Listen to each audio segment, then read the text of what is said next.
Aurélie. On ne te présente plus, mais je vais quand même te présenter. Aurélie Jean, Chief AI Officer, co-CEO et cofondatrice d'Infra. Tu es docteur en sciences et spécialiste de la modélisation numérique. Et on va poursuivre cette matinée avec un temps fort autour de la transformation 3P.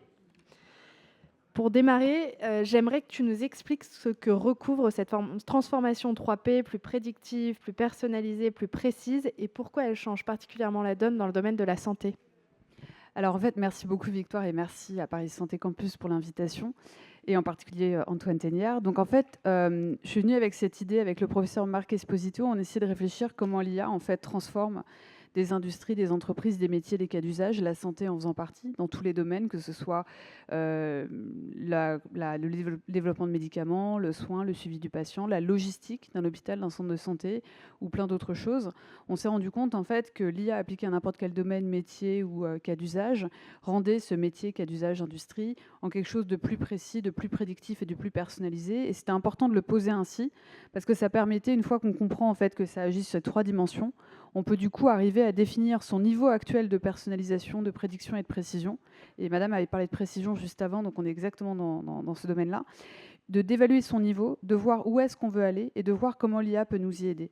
Et c'est un moyen aussi d'éviter de faire de l'IA pour faire de l'IA et de faire de l'IA pour faire de l'IA appliquée à la santé. Et typiquement, voilà, donc nous, c'est ce qu'on fait avec Infra, puisqu'on fait à la fois de la médecine de précision, de personnalisation et prédictive, puisqu'on va prédire un événement, en l'occurrence la visualisation, le diagnostic clinique d'un cancer du sein sur une mammographie par la visualisation de la tumeur sur la mammo, en détectant de manière plus précise le cancer au stade de sa signature ou au stade du signal faible invisible. Et ça permet de faire de la médecine personnalisée parce qu'on peut ensuite personnaliser, enfin le radiologue peut personnaliser le suivi du patient et en particulier d'aller personnaliser le programme en fait de dépistage. Est-ce que tu as un cas concret à partager avec nous sur les impacts de cette transformation? En fait, des cas concrets, ils sont partout dans la santé. C'est-à-dire qu'aujourd'hui, lorsqu'on parle de médecine prédictive, on a tendance à tout de suite être dans un monde un peu science-fiction, un peu supernaturel. Et en fait, en réalité, ça existe déjà, puisqu'on est capable, par exemple, d'aller prédire un événement. On peut aussi, et pour le coup, c'est plutôt de la médecine de précision, c'est d'aller évaluer les risques de pathologie en fonction de certaines données cliniques, en fonction de certains symptômes. Aujourd'hui, on peut aussi prédire, par exemple, les risques ou les opportunités associées à un traitement. On peut aussi, alors pour le coup, c'est beaucoup plus au côté recherche clinique, ça va être d'évaluer et de prédire le taux de réussite d'un essai clinique, tellement de choses. Et par ailleurs, on peut aussi, par exemple, aller faire des tests dans le domaine silico pour aller tester des molécules et des protéines dans le développement de vaccins. Et typiquement, je le dis souvent, mais les gens le savent pas forcément, mais si on a réussi à développer un vaccin du Covid aussi rapidement, tout simplement parce qu'on a eu de l'IA pour aller tester des protéines et des molécules, pour ensuite présélectionner, réduire de manière assez significative l'ensemble de molécules et de protéines à tester en laboratoire pour la construction du vaccin. Alors après, ça a mis du temps avant d'être approuvé par la FDA, mais on a déployé en urgence au regard des considérations, mais ça montre un peu en fait l'impact de l'IA dans le domaine de la santé. Et par exemple, sur la logistique, on pense rarement à la logistique. Pour autant, c'est principalement une question logistique dans un hôpital. Et c'est vrai que là, pour le coup, l'IA, et je cite souvent le cas du CHUM, de l'hôpital de Montréal, où en fait, on a le professeur Fabrice Brunet a pu appliquer l'IA et développer des outils, acheter des outils, se rapprocher de start-up pour arriver à déployer des outils d'IA pour améliorer la logistique, que ce soit le triage aux urgences, que ce soit la gestion des stocks. Donc c'est assez impressionnant de voir ce qu'ils ont réussi à faire de leur côté. Je sais que Paris Santé Campus connaît très bien le CHUM. Tu as souvent pris la parole sur les biais Mhm. algorithmiques et notamment sur les risques de discrimination technologique. Est-ce que tu peux nous expliquer ce que tu entends par là et aussi comment on peut faire en sorte que l'IA ne creuse pas ces Mhm. inégalités dans le monde de la santé? Alors en fait, les biais algorithmiques ont toujours existé depuis que les algorithmes ont été développés et déployés, utilisés parfois à grande échelle. Ils ont été mis en évidence dans le grand public, on va dire en 2016, avec en l'occurrence le travail de Cathy O'Neill, où elle a fait un livre qui était précurseur et qui a raconté au grand public l'histoire des biais algorithmiques. L'idée est assez simple, c'est-à-dire qu'on a tous des biais cognitifs. sur la base du genre, de l'âge, de la couleur de peau, du niveau d'éducation, etc., etc. Et qu'en fait, on a tendance à transmettre ces biais aux choses que l'on conçoit, que l'on écrit. On peut le transmettre dans quelque chose de tangible, on peut le transmettre quelque chose de matériel, un texte et aussi un algorithme.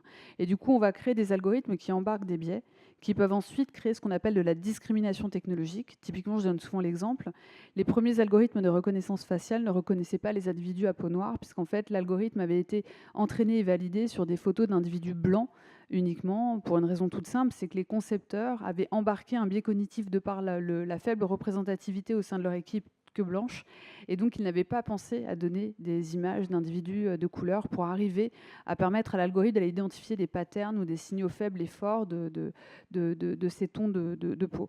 Et c'est important parce que dans la santé, on a des biais historiques qu'on découvre encore aujourd'hui et qui peuvent être transmis dans les IA qu'on est en train de développer et entraînés sur des données historiques. Je donne un exemple, le cas du cœur.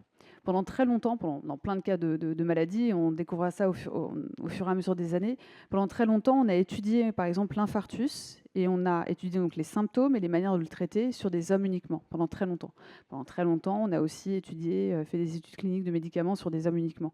Je prends le cas de l'infarctus parce que c'est depuis seulement récemment qu'on a réalisé en fait que les symptômes sur les femmes étaient différents que sur les hommes. Par ailleurs, on a aussi remarqué que les traitements n'étaient pas aussi efficaces sur les hommes et les femmes et qu'il fallait adapter, personnaliser aussi le traitement en fonction du genre.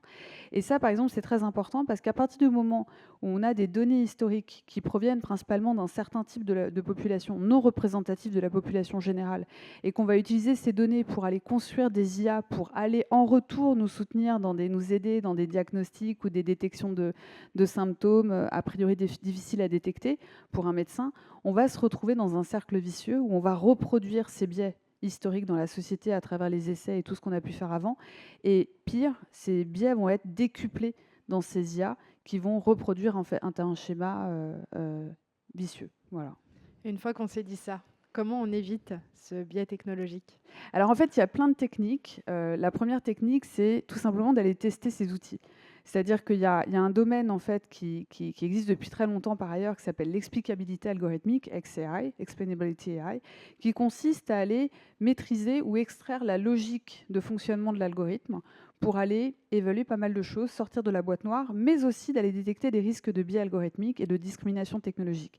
L'idée, c'est d'appliquer ces méthodes avant que l'algorithme soit construit, donc entraîné ou calibré.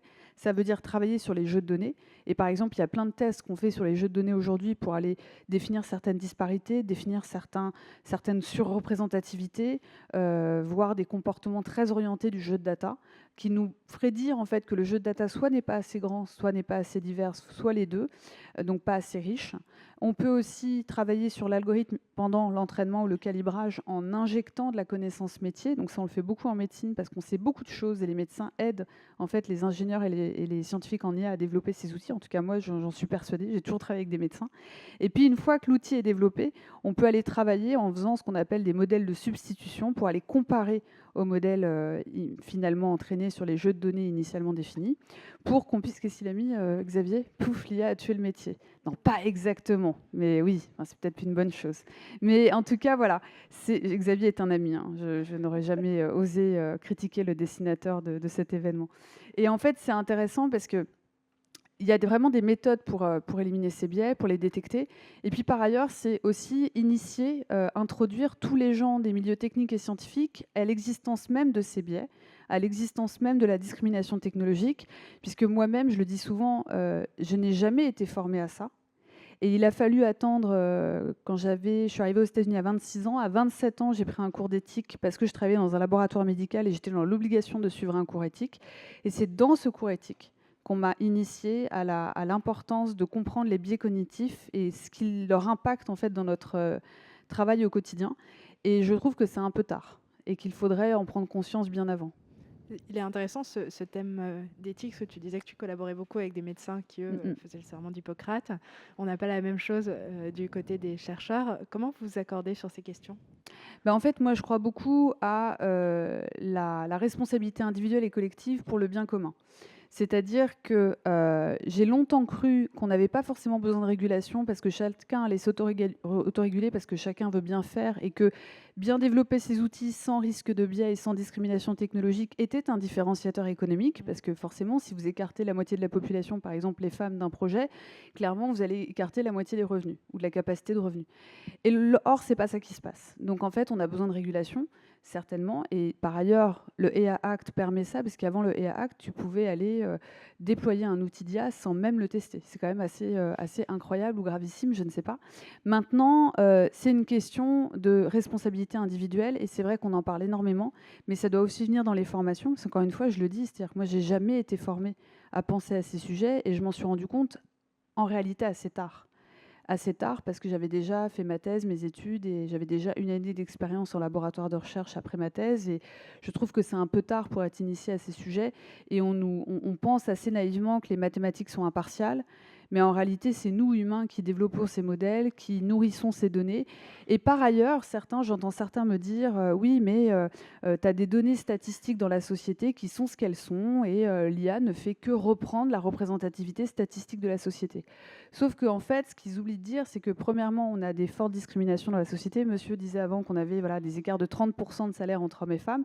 Si on entraîne une IA sur les salaires d'aujourd'hui, elle va ne faire que reproduire les salaires existants. Pire, elle va décupler ce biais.